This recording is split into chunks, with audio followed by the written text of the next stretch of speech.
SMP Kiai Muhammad Yahya. Yang terhormat dan yang saya hormati Dewan Juri. Yang terhormat dan yang saya hormati segenap panitia lomba dan teman-temanku semua yang saya banggakan. Bismillahirrahmanirrahim. Assalamualaikum warahmatullahi wabarakatuh. Alhamdulillahilladzi ja'ala al-qalama lil kitabah.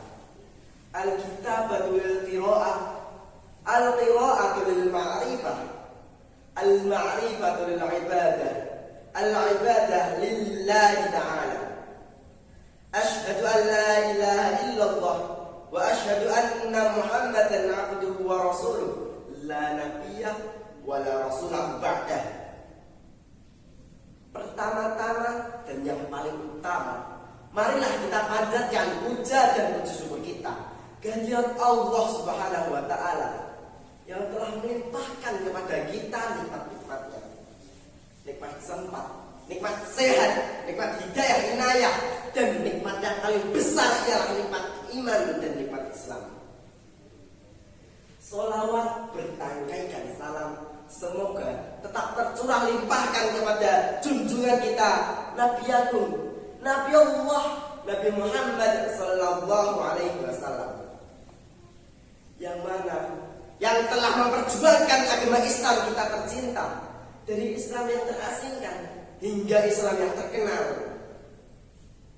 Pada kesempatan kali ini, izinkan saya untuk menyampaikan sebuah pidato yang berjudul Generasi Muda Muslim yang Cerdas Dunia Akhirat.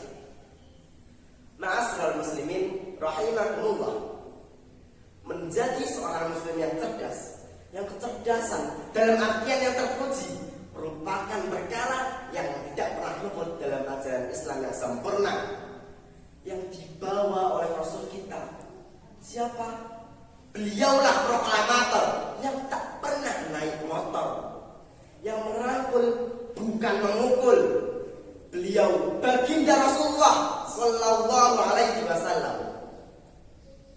Kecerdasan tentu perlu diukur dengan pemahaman yang benar. Untuk menjadi cerdas, kita harus memiliki ilmunya terlebih dahulu. Terutama dan yang paling penting ialah ilmu agama.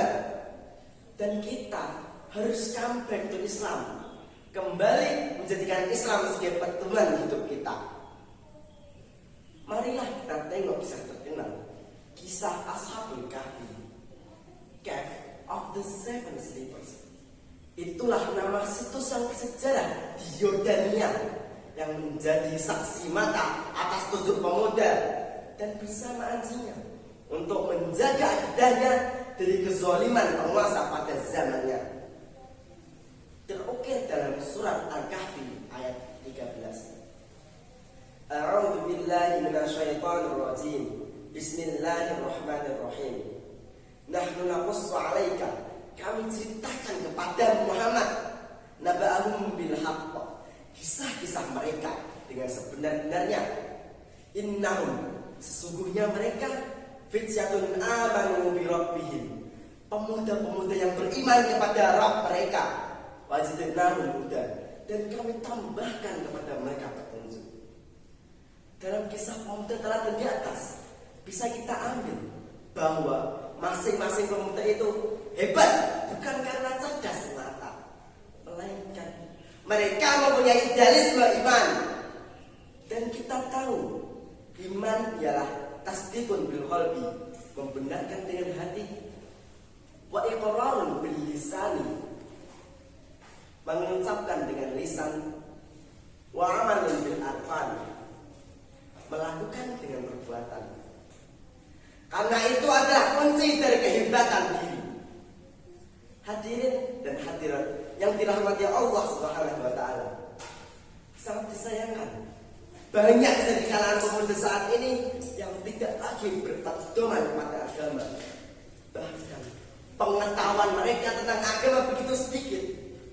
Padahal agama itu sebagai way of life dalam kehidupan. Oleh sebab itu, ayyuhal ikhwah, disinilah pentingnya untuk kita menjadi generasi yang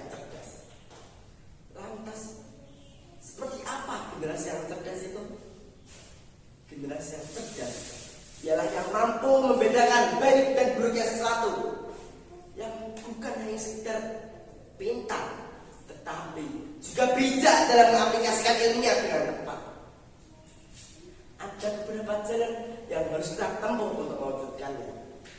Yang pertama, kembali pada ajaran dinul Islam, karena Islamlah adalah solusi yang paling baik. Tanpa Islam, solusi-solusi lain tidak akan berguna. Yang kedua ialah mengembalikan generasi muda pada rumah-rumah yang dihiasi dengan marhabah dan rahmah, bukannya rumah yang dibangun atas dasar broken home, dan juga rumah yang di dalamnya ada seorang ayah dan seorang ibu yang dapat mendidik anaknya dengan pendidikan yang terbaik. Yang ketiga ialah mengangkat semangat belajar di kalangan para pemuda, karena dengan belajar mereka dapat menemukan jalan-jalan mereka untuk menempuh cita-cita mereka. Saudara-saudara yang dimuliakan Allah, mudah-mudahan kita semua dipilih oleh Allah menjadi generasi muda yang cerdas dunia akhirat. Sebab kitalah yang akan memimpin masa depan ini di masa yang akan datang. Kalau bukan kita, siapa lagi? Kalau bukan sekarang, kapan lagi? Ayo, majulah pemuda-pemudi bangsa. Demikianlah pidato yang bisa saya sampaikan. Ambil berapah di dalam peti jatuh tumpah dalam dia. Jika ada salah di hati, saya mohon maaf sebesar-besarnya. Nun wal qalami wa ma yasnun. Fastabiqul khairat. Wassalam.